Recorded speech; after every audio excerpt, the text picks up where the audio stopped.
喂。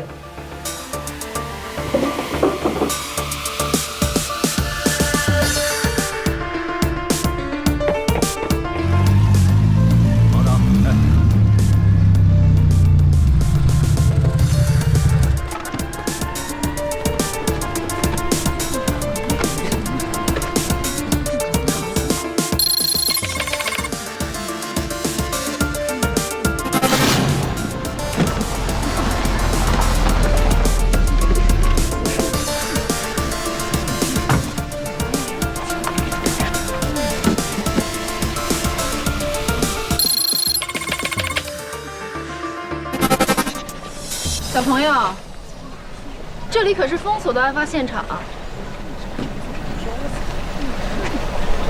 苏梅吧，我也是特案组的。特案组什么时候还招见习警察了？你毕业了吗？哼，我只是偶尔去大学讲讲课。讲课？你才多大呀？17岁当博士已经不早了。我爸18岁都双博士了，我拉低了我们家整体水平。你平常都这么说话吗？在新的团队，我爸老嘱咐我让我低调点。你们好，我是梁教授的助理阿信。梁教授，请跟我来。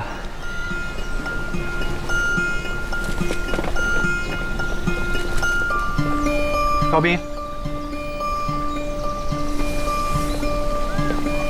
哎，你好。你好，你好。我是法医高斌，我对现场进行了初步的勘查。根据尸骨的特征可以判断，死者为女性。现在还没有办法确定死亡时间，因为现场发现了很多化学痕迹。哎，怎么没见着梁教授啊？他还没来。为什么特案组的每一个人的档案都能查得到，唯独梁教授的一片空白啊？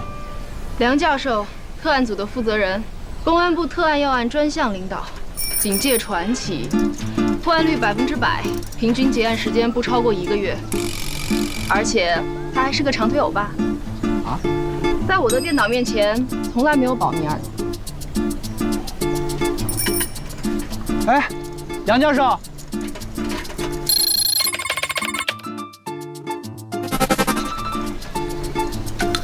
现在有了。梁教授，哦，你是包斩，是，人称活骨梗，是，您是11年前维密大街抢劫案的专组负责人，我听过您的报告。我的报告没有公开做过，我听的是录音。您最擅长的是对付有组织犯罪。擅长？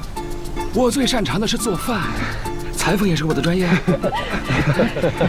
你好，我是苏梅。5年前我见过你一回，那时候我还不是警察。梁教授。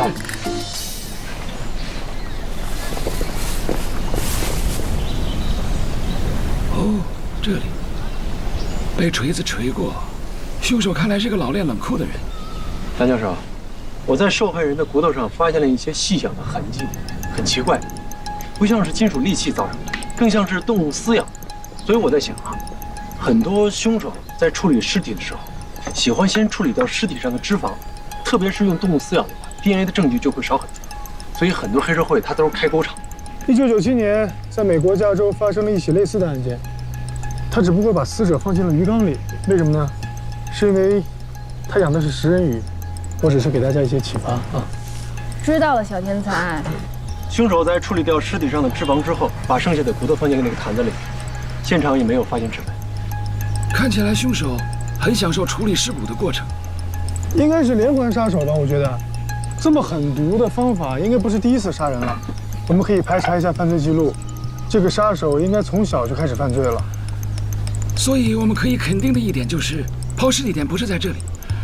坛子是埋在一个布满青苔的水域，有一段日子了。因为这几天下雨，洪水把它冲到了这里。现在我们首先要找到的是抛尸地点到底在哪儿？哦，我想起来了，就是这个坛子，我从小就见过它，它是专门画素描的坛子。坛子的裂缝主要是在底部，也就是说，这个坛子是从高处往下扔的，底部撞击了水面，所以抛尸地点应该在一座桥上。我这里只要输入了坛子的密度、重量和水流速度，就能生成一个3维模型，这样就能模拟计算出桥的高度了。电脑太慢了，这座桥应该不高。哎，我跟你讲，如果以悉尼海港大桥为例，它的高度是52.4米，如果从这个高度往下跳，冲击力应该是2吨，哇，相当于跟一个90迈小汽车迎面相撞，什么概念啊？4肢要能连在一起都是万幸。你这样能算出来吗？我的脑子同时可以考虑2件事情，这样不耽误时间。2.5米，纠正一下，是2.56米。马上可以找桥梁施工图看一看。找到了。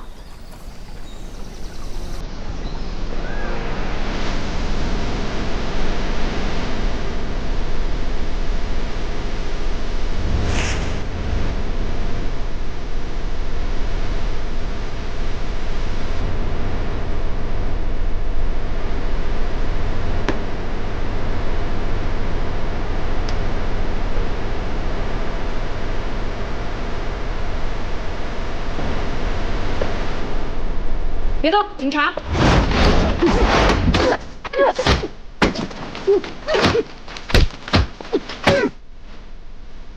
不许动！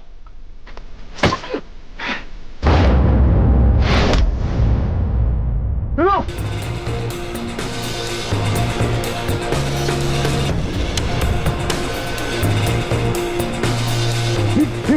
你别动！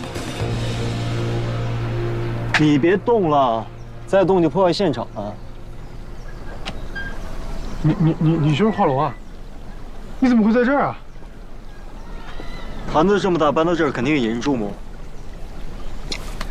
还好这个小比较偏僻。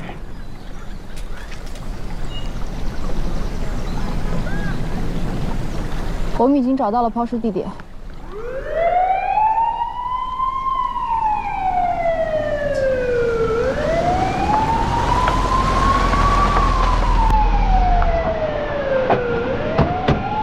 我已经通知了班人，他们会搜索附近水域。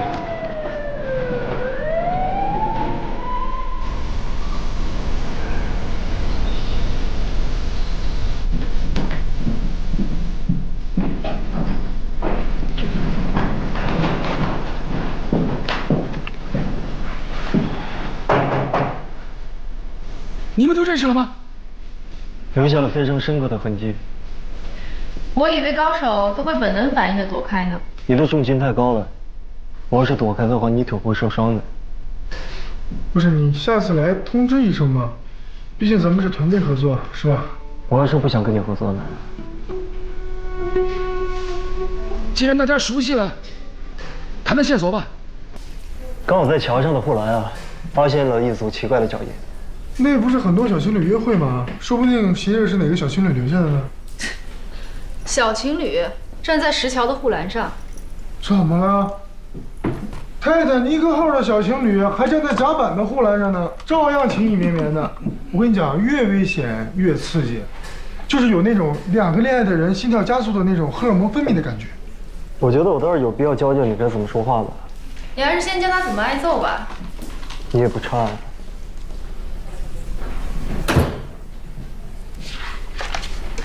梁教授，我们调取了当地警局的报案记录，年龄为20岁左右的失踪女性，近期就有一例。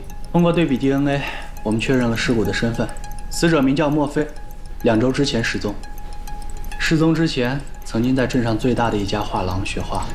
哎，还挺漂亮的。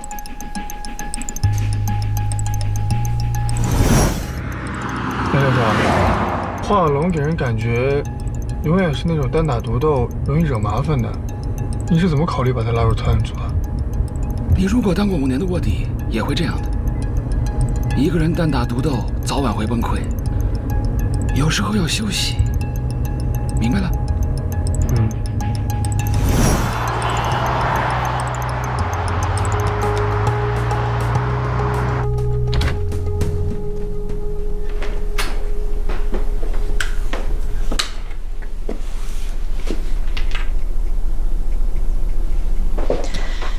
没有撬锁的痕迹，也就是说，莫非在听到敲门声后是主动来开门的。开门之后，有个男人跟了进来。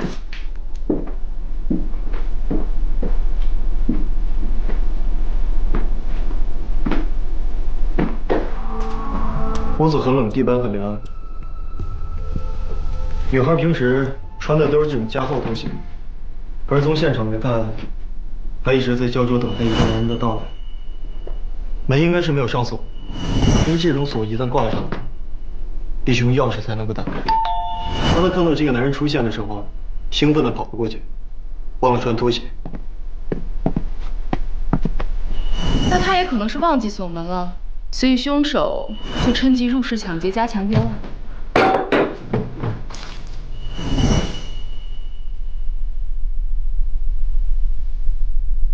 这就是一个女人等待一个男人最好的证明。女人不只是和男人在一起的时候才喝酒。你会独自一个人大半夜在家里边喝酒的时候擦口红吗？在研究文化复兴时，人们更多关注的是佛罗伦萨当时的文化气氛，而常常忽略了台伯河在这段时期起到的重要作用。也正是罗马的这条母亲河，才使罗马走入了当时最鼎盛的时期。当着他所有学生的面把他叫出来。哦，每一幅经典的作品都有着它各自的文化底蕴。这就是证据。莫非应该早有准备？他把避孕套撕开了之后，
没错，是我。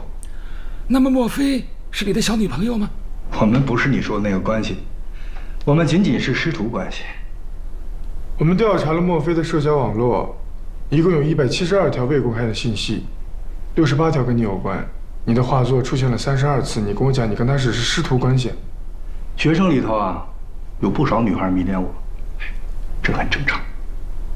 莫非失踪那天，也就是3月17日，你在哪里？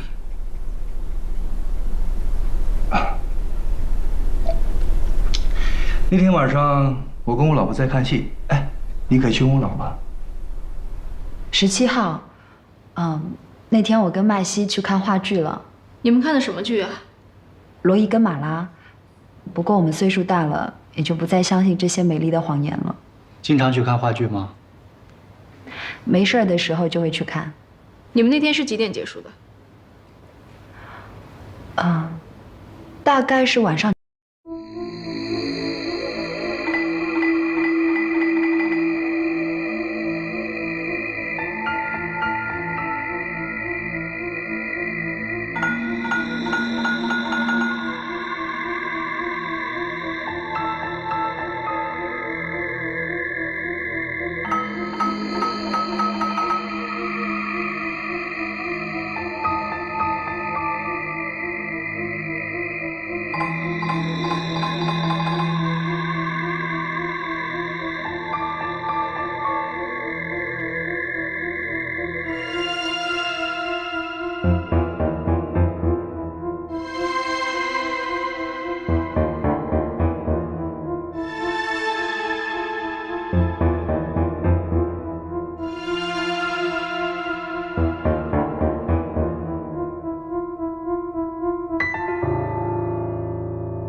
放在家里边，是摆给我们看了吗？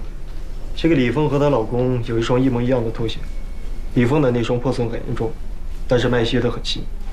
由此可以证明麦西她不经常回家，两个人在分居冷战。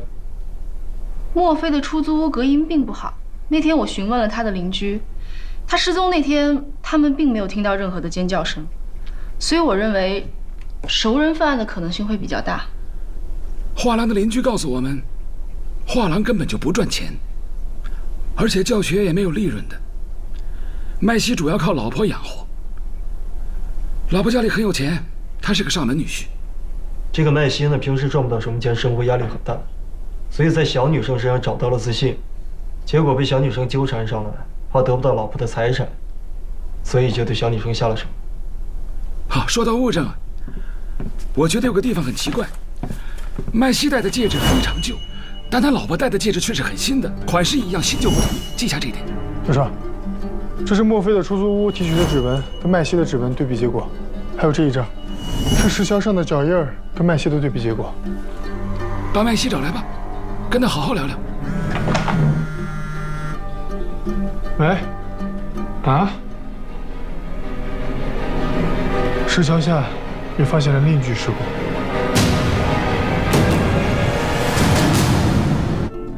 所以可以判断凶手是同一个人。查到凶手剔肉的方法了吗？还没有，他骨头上这些齿痕真的非常诡异。受害者身份呢？还在查，我们只知道她是女性，20多岁，死亡时间应该是在1年左右。查一下警局失踪人口记录。好的。这次的衣服也是红色吗？对，的确有调查表明，女性受害者穿红色衣服的比例比较高。为什么呢？红色会引起别人的注意，还有最重要的一点就是，可以引发男人的性欲。就一个颜色，不至于吧？当然至于了，曾经有人做过实验，好吗？红色，凡是运动员穿上，都会引起他的生理机能和荷尔蒙水平。难道会变娘吗？会变得有攻击性。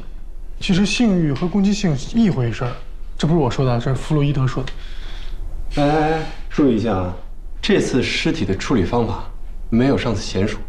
这一次的凶手可能是个初犯。你看每一个切口，好像都下了很多刀，费时很久。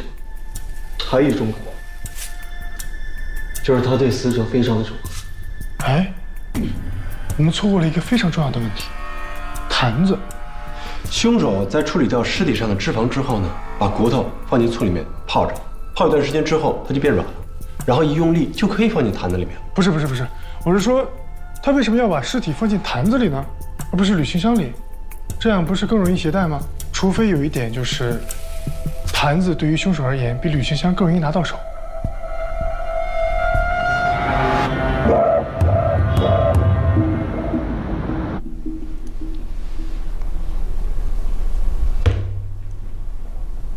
眼熟吗？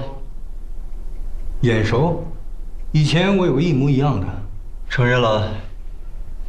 承认什么？我们在案发现场发现这个坛子是你的吧？像这种坛子，在我们那儿随处可见。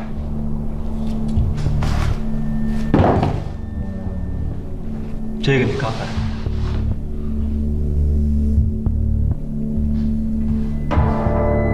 这算是物归原主吗？那个女孩死了，这个定情信物当然是归你了。警官，你可以随便打听，我们俩确实没什么。他来我的花园学画画，我们就是师徒关系。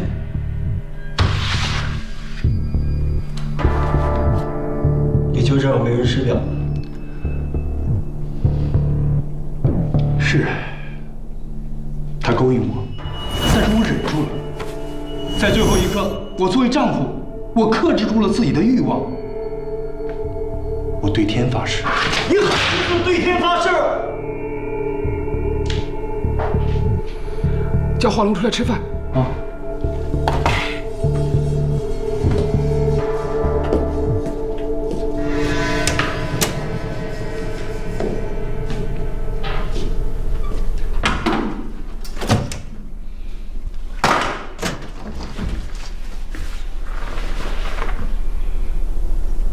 炸一下是 OK 的，但是你不能比对方还暴躁啊！吃饭吗？时间差不多了，我可以回家吃。你还要在这里待一段时间。我们有证据。麦西啊，你阳痿。这他妈算什么证据？阿信，你阳痿？没有啊。这是一个正常男人的反应。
我告诉你啊，我当警察几十年，你这样的人我见多了。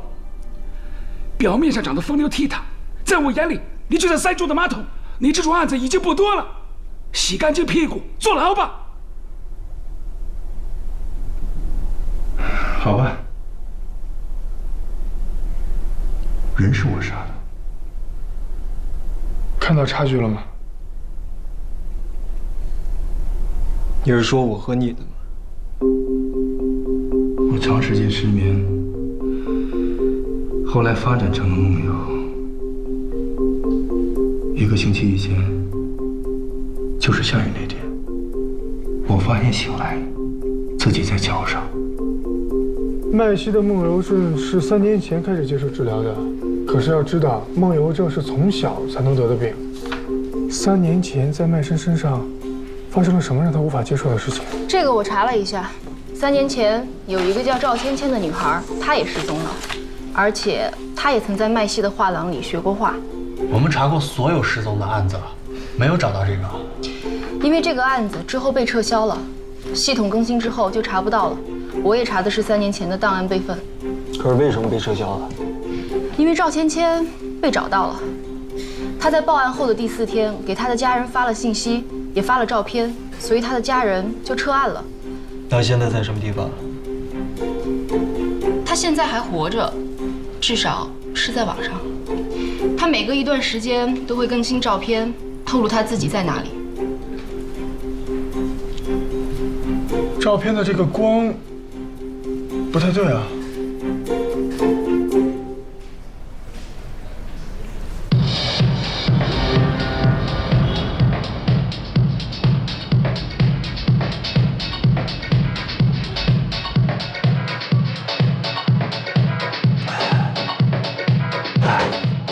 我们为什么要来这种地方？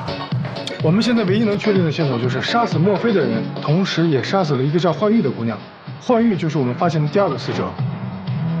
这里就是幻玉生前工作的地方。帅哥，我们聊聊吧。我吗？对啊，就是你啊。叫什么名字啊？做什么工作的？啊，你好，我是谁啊？你不嫌我跟你做朋友，怎么逃得出来信息啊？行吧。你有空吗？有啊。走。走吧。我先去啊。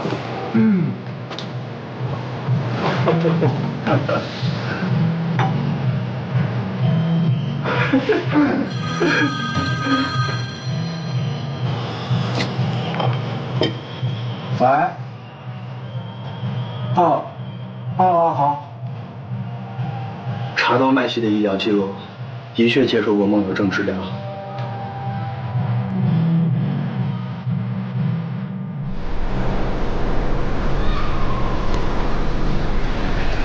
你们昨晚去酒吧，查到什么了吗？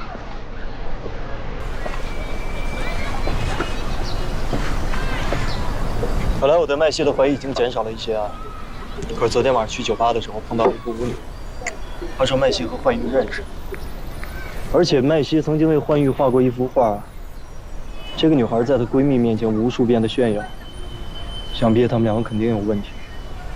那1年前幻玉失踪的时候，警方就应该排查到麦西了。当时他有一个非常坚定的不在场的理由，就是他当时和他老婆在韩国旅行，这一点酒店也可以证明。那现在你是更加怀疑麦西，还是相反？如果那天他梦游从这个桥上摔了下去，而且又是这个时间的话，我相信桥上一定有目击证人。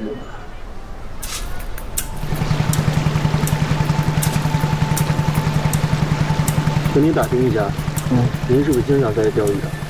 对啊，我经常在这里钓鱼。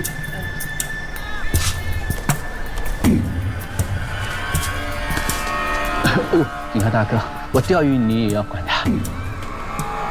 我听附近的鱼友们说呀，你每天早上都在这个地方钓鱼。对。 24号早上5点，这里有什么动静吗？24号5、6点桥上。那天下着雨，这里有人跳河吗？哦，你这样一说，我想起来了。那天呢，我在这里钓鱼，那边桥上那边附近砰两下，然后一个男人呢从桥上跳了下来，我以为他想自杀，我刚想去救他呢，他在水里面扑腾了几下，直接游上来了一个。是他吗？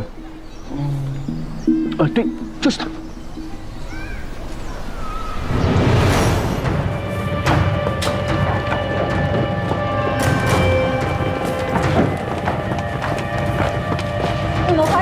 是凶手，你们有什么证据？现在还不便透露。你们在这里是找不到证据的。这里每天人来人往的，谁会在这里杀人？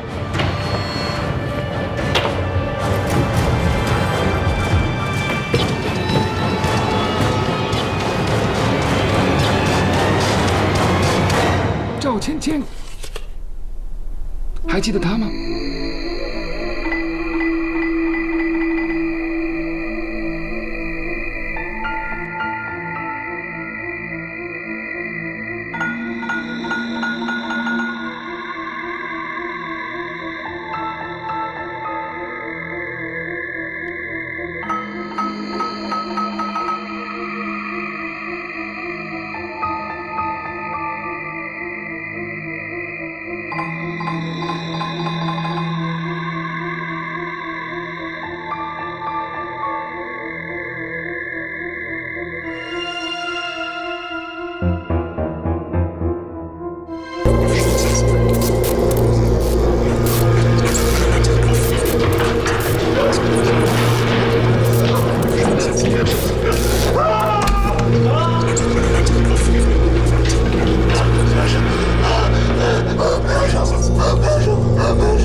每个人内心恐惧的食物都不一样，这要看他以往的经历了。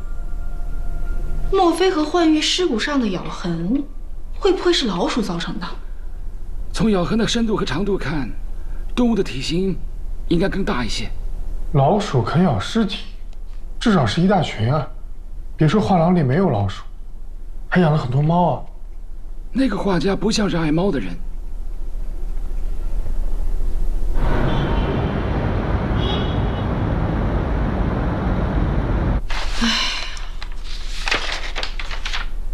赵芊芊的手机一直都有人帮她续费，但是她的微博又是移动信号登录的，没有固定 IP。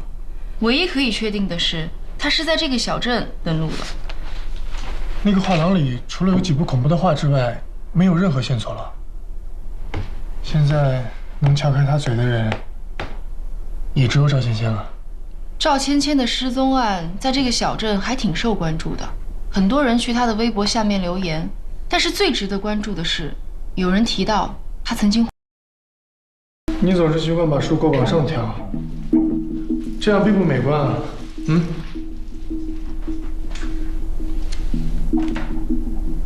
说说孩子吧。赵芊芊是怀了我的孩子。为什么不早说呢？还在这里装神弄鬼。我不说是因为你没法舔着脸说。那个女的缠着我，用死来逼我离婚，而我又不能离婚，因为我得靠我媳妇儿养活。如果有你说的这么简单，很复杂吗？我也以为很复杂，但是我错了。你只不过是一个常见的小三儿逼着上位的男人，想要杀人灭口。没那么简单。我的确一开始是想毁掉孩子。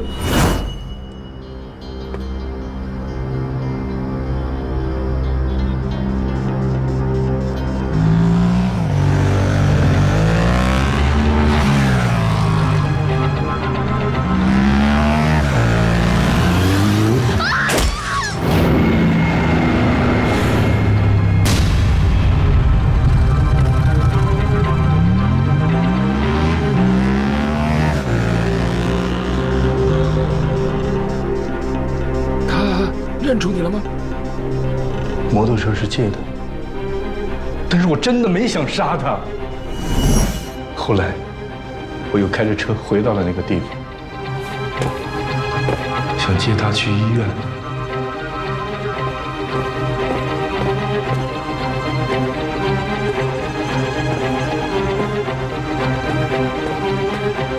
可是当我回到那个地方，他已经不见了。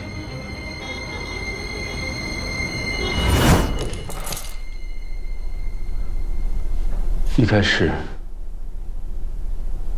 我还以为他被别人救了，但是自此之后，他就失去了联系。过了很长一段时间，我收到他的信息。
冠玉和你是什么时候认识的？很长一段时间，我必须每天喝醉才能睡着。冠玉，自然是在酒吧里认识的。我在他那儿住了几个月，有他在的时候，就不会有什么恐怖的事情发生。但是我也不知道为什么，后来他也失踪了。那你老婆知道你和别的女人的事吗？我怎么知道？我们一直分居。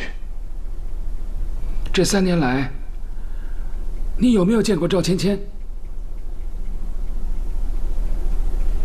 你觉得他还活着？也不是没有这种可能。他一定是死了。那个石桥。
好呆呀，二死了！哎我去！哎，你看这刺死我够了，这样就能上岗？我就说他是呆子吧？怎么会有这么二的人？这么呆呀？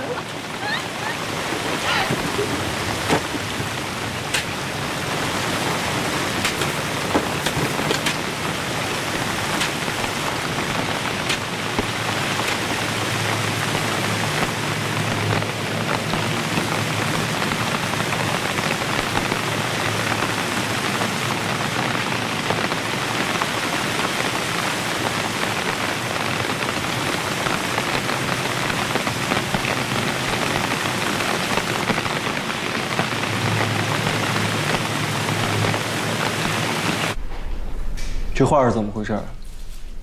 昨天我们搜查画廊寻找凶器，凶器没有找到，却找到了赵先生的画，并且还有他的签名。之前我看过他的微博，他画的每一幅画作都会上传上去，而且都会有他自己的签名。颜料还没有干透，看来是刚画好没有几天啊。赵先生的画工不错，并且他从小就开创了自己的风格。他最擅长的是用油布的纹路和酷笔划过，并且他最喜欢用色块和小色点。这画里的女孩应该也是赵芊芊吧？她手上这根手链，在她的微博里出现过。可是这画为什么会出现在画廊里边？她还活着？或者说是有人希望我？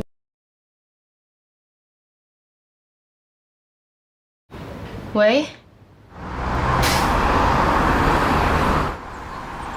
哎，苏梅，这儿呢。你呀，还是别动啦，你可是我们的技术顾问。小意思，皮外伤。小意思，你就打石膏了，还小意思？你不会是被手机的自毁功能炸伤的吧？哎，你这个说法好。不过啊，我是参加警官大学教师足球比赛踢伤的。对了，我问你个正事儿。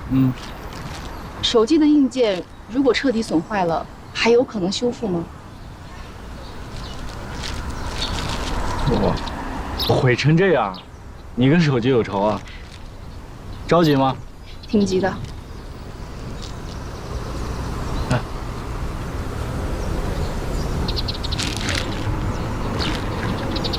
你干嘛？啊，我最近正打算换个手机，反正我这个手机也用了挺长时间了。哎，我告诉你啊，你可以把你手机内存硬盘焊接在我手机的电路板上，这样可以造出来一台最原始的工程测试机。然后你将硬盘和芯片连接电脑，就可以读取数据了。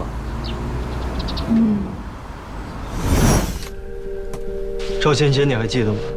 记得，他画画画的挺好的。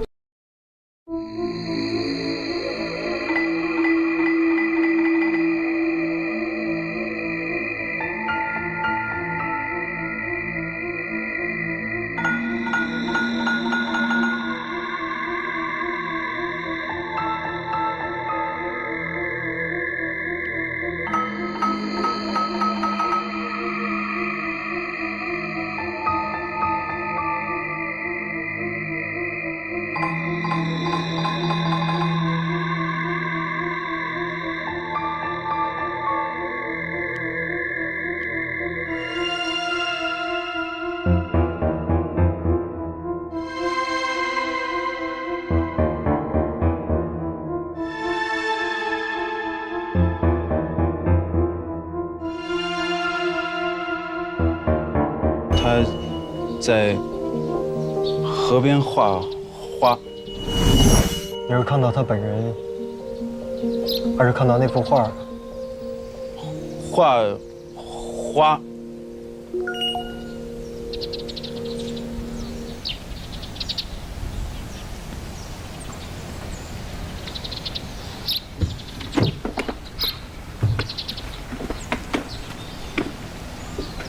他叫马辽，他这儿不太清楚。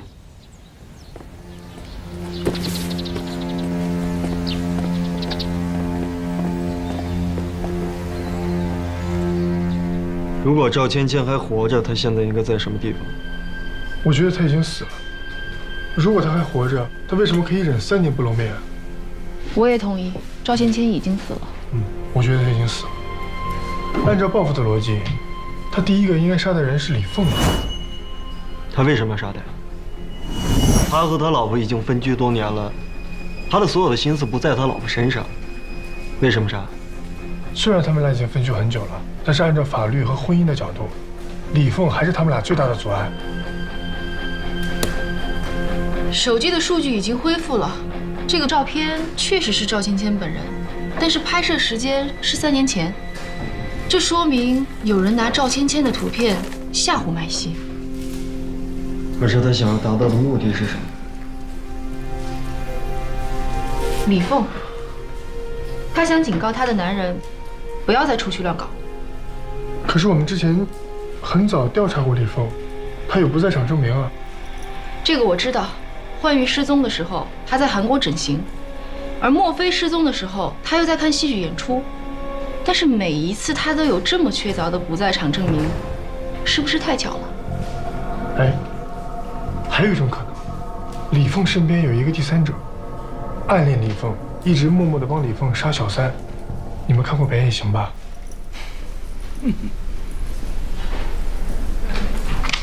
你的判案推理能力是不是都从电影里来？很多电影的桥段都是根据真实故事改编的，好吗？杨教授，你不说点什么吗？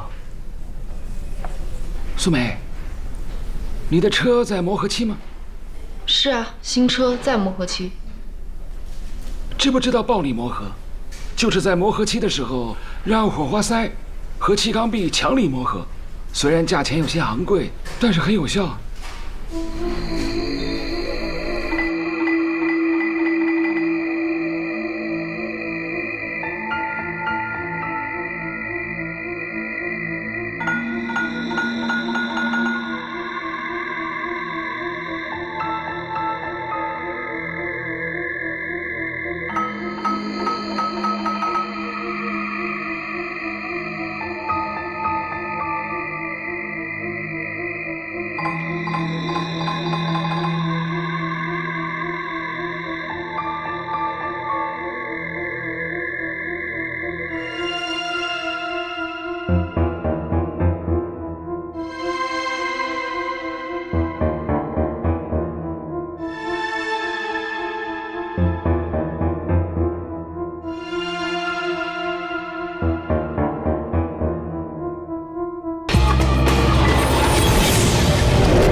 我们这种小镇啊，这种轮胎不多，得有人订我才进货。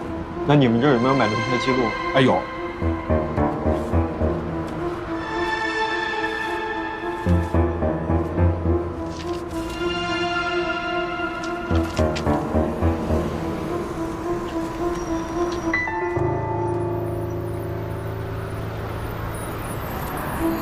是他吗？不是。啊，对，就是他。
哎，他已经半年多没住这儿了，估计是有其他藏身处。好，知道。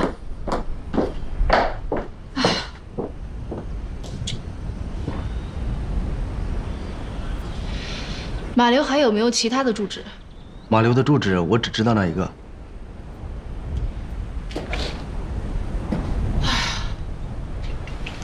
你怎么还有心思逗猫啊？我没有逗猫。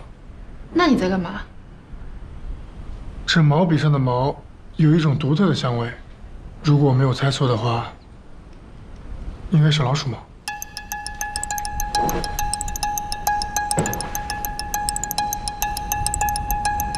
老鼠毛怎么会有香味？有一种老鼠叫麝香鼠，产于北美洲，体型比正常的老鼠大几倍，而且毛还很长。如果真是麝香鼠的话，那尸体上的咬痕就对上了。我在受害人的骨头上发现了一些细小的痕迹，很奇怪，不像是金属利器造成的，更像是动物撕咬的。哎，马流一直做毛笔吗？你看，一个一直活在一堆老鼠中间的人。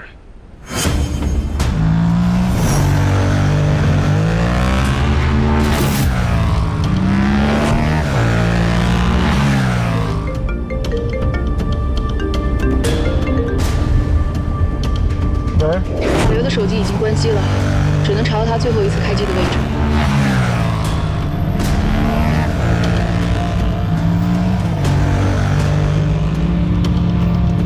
不过这个范围还是太大了。你还记得那幅画吗？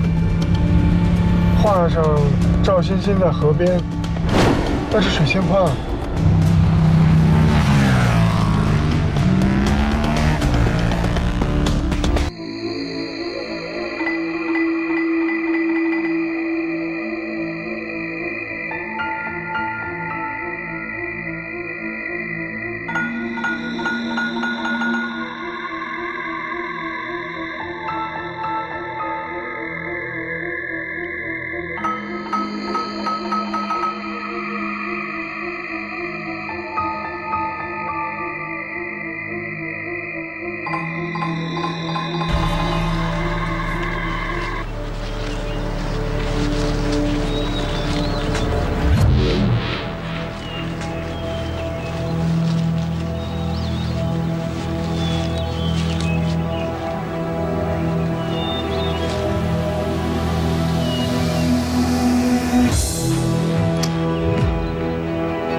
我到了，这里有装老鼠的笼子。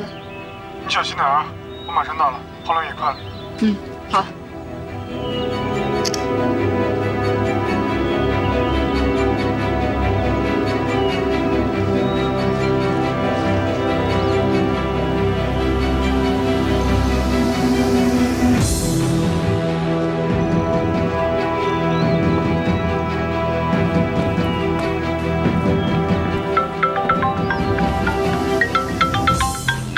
喂，怎么了？苏梅，我有个新发现。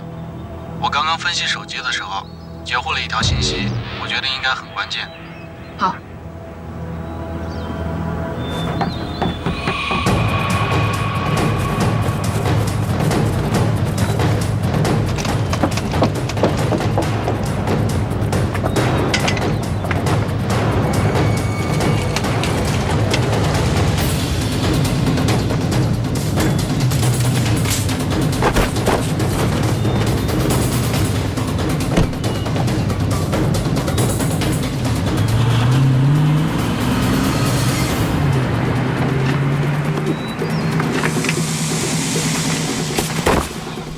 你没事吧？没事，快去追，有人质。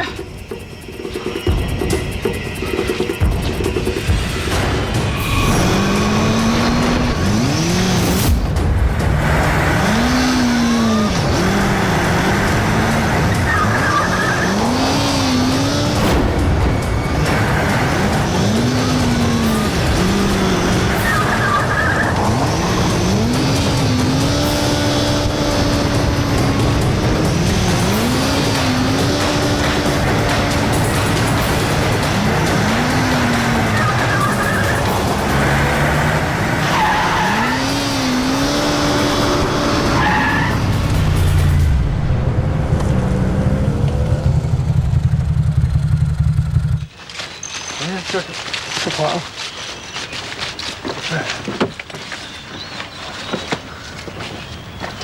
小心点，有冲突。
老刘！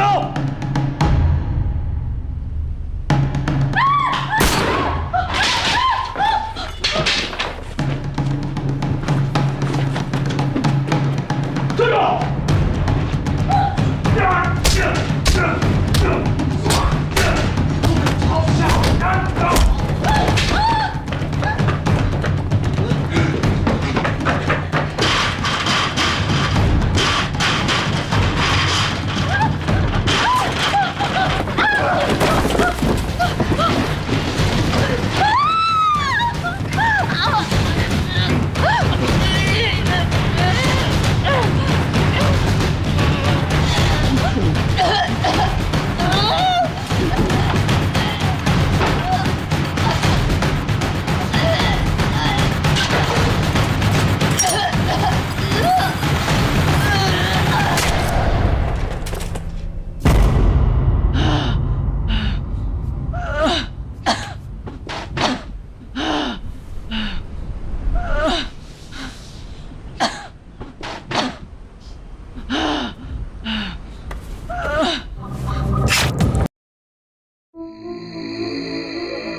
马六跟发了疯一样，报了一具干尸，还说要结婚，说要让我当他的见证人。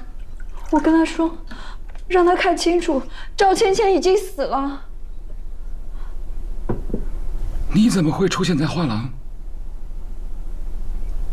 我去替我的丈夫拿一些帮助睡眠的药，我怕他在监狱里休息不好。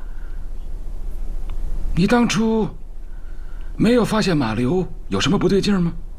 其实有点发现了，只是他是我的远房亲戚，我要给他一口饭吃。好吧，那你可以回去了。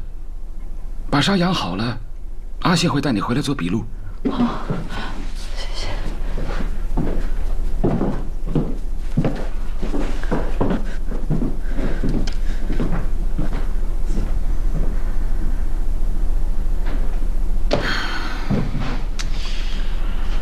教授，马流一直用赵芊芊的手机给他自己发微信，还幻想着赵芊芊活着，跟自己交流。你觉得故事圆的怎么样？那我先回去了。需要我送你回去吗？不用，谢谢。好。他太想补齐所有的窟窿，做的太多了。可能是想保护自己的丈夫吧。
只有包子。哟，买包子了，好啊，科长。一边吃一边聊故事，很好。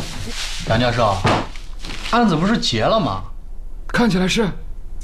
看起来有一个其貌不扬、平时不会被任何人关注的一个男孩子，有一天遇到了一个非常善良的女孩子，刹那之间，爱情产生了，魔鬼也出现了。他为什么要放弃麦西呢？应该直接干掉麦西才对啊。等等，马流显然是不喜欢红色的，可是为什么他会让幻玉和墨菲同时换上红色的裙子？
你好，这位警官有事找你。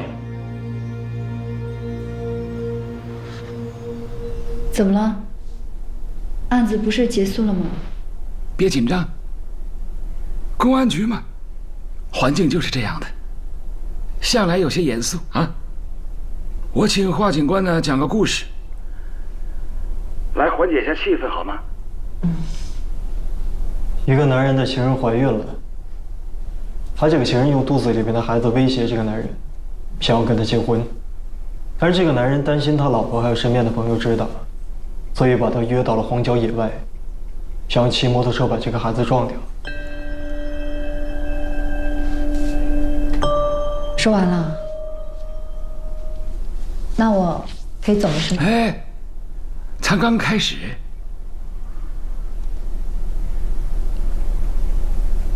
但是她老公万万没有想到，她老婆竟然在后面跟着他，而且呢，把这个情人给救下来了。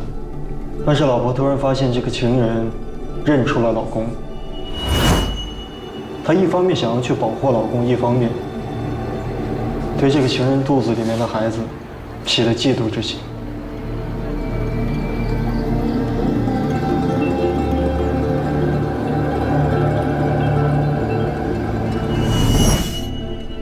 麦太太，如果是你，你会怎么选择？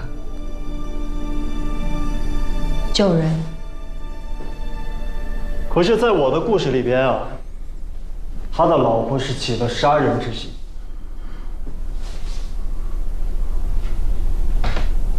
华警官，你如果要是专门讲故事，我们再约时间好吗？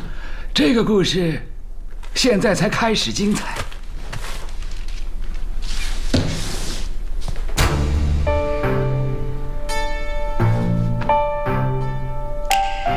老婆到了桥上，想要把这个情人从10几米高的桥上推下去。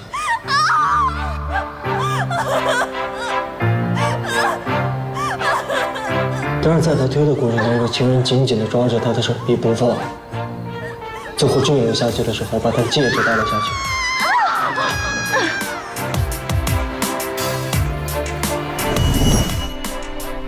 老婆到了坠尸的地方去找这枚戒指，可是没有找到。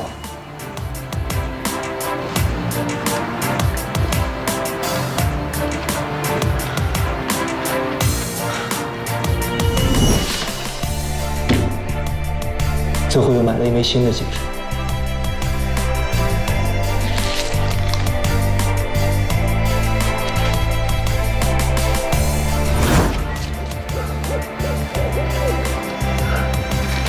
在这儿呢，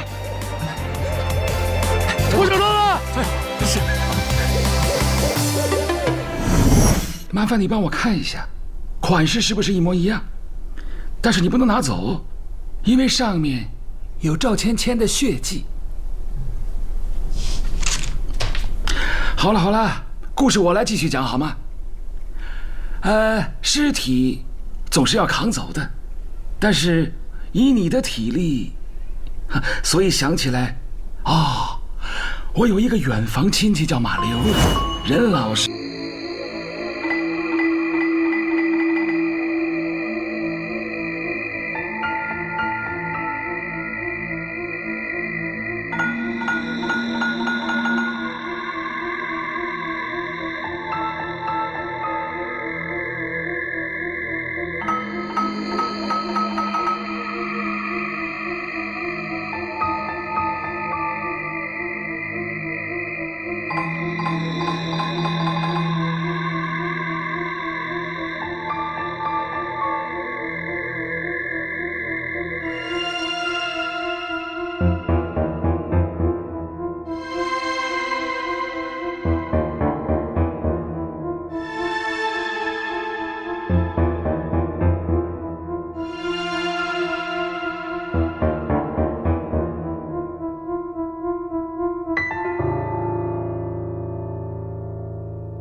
立刻又跟一个舞女在一块儿，这令你怒火中烧，想把那个舞女杀了。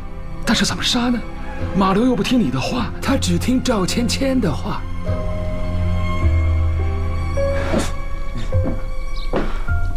马六，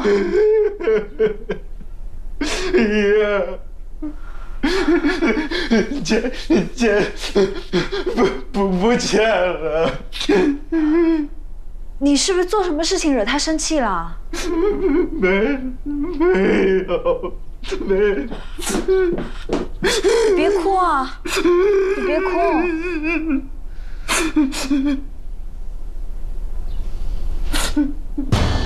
所以，你就开始扮演赵芊芊，用赵芊芊的手机给马流发信息，去指使马流。他毫不怀疑，听从所有的吩咐，甚至是把麦西约到桥上，将他推下水。爷，芊给我发消息了。他说他恨一个舞女。那你知道该怎么做了？也许只有这么做，他才有可能回来。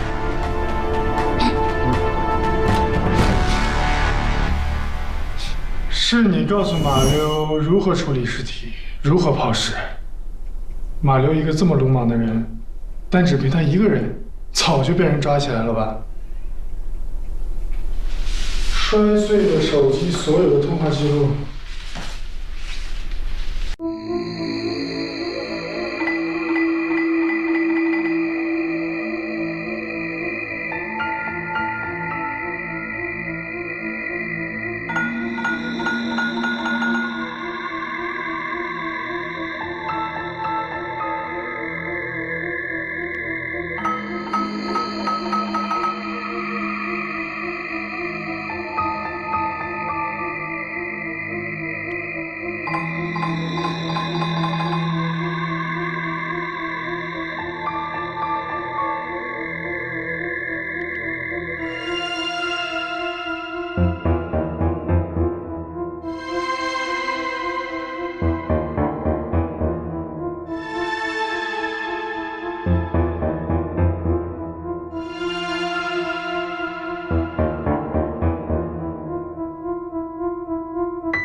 我没有给他生过一个孩子。他跟赵芊芊在一起才几个月就怀上了，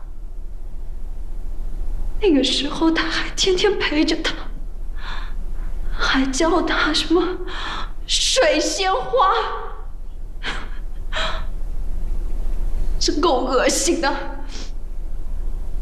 你心里很清楚，你丈夫是。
哎，素梅来了，坐。